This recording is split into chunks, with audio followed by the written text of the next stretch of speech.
I am the true vine, and my Father is the vine dresser. Every branch in me that does not bear fruit, he takes away, and every branch that does bear fruit, he prunes, that it may bear more fruit. Already you are clean because of the word that I have spoken to you. Abide in me, and I in you, as the branch cannot bear fruit by itself, unless it abides in the vine. Neither can you unless you abide in me. I am the vine, you are the branches. Whoever abides in me and I in him, he it is that bears much fruit. For apart from me you can do nothing. If anyone does not abide in me, he is thrown away like a branch and withers, and the branches are gathered, thrown into the fire, and burned. If you abide in me, and my words abide in you, ask whatever you wish, and it will be done for you. By this my Father is glorified, that you may bear much fruit, and so prove to be my disciples. As the Father has loved me, so I have loved you. Abide in my love. If you keep my commandments, you will abide in my love, just as I have kept my Father's commandments and abide in his love. These things I have spoken to you, that my joy may be in you, and that your joy may be full.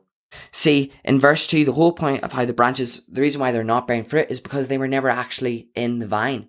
Because if you're in the vine is Jesus Christ. And if you're in the vine, then inevitably what will happen is fruit will come. It's guaranteed.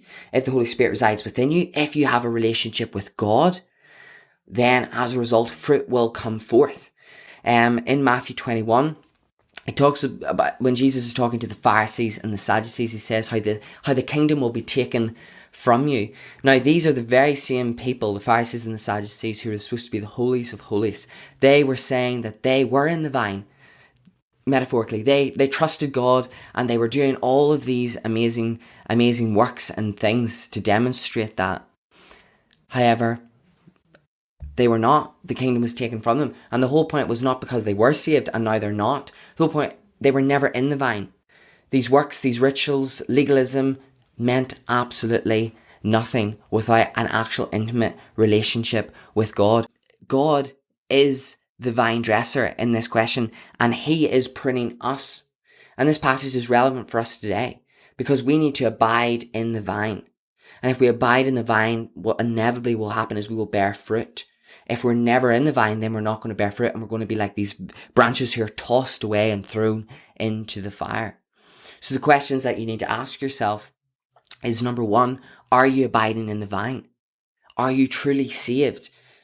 Are you truly filled with the Holy Spirit? Do you have a relationship with God? Number two, if you abide in the vine, what this passage is saying is fruit will demonstrate that. Again, James talks about this. What is the body?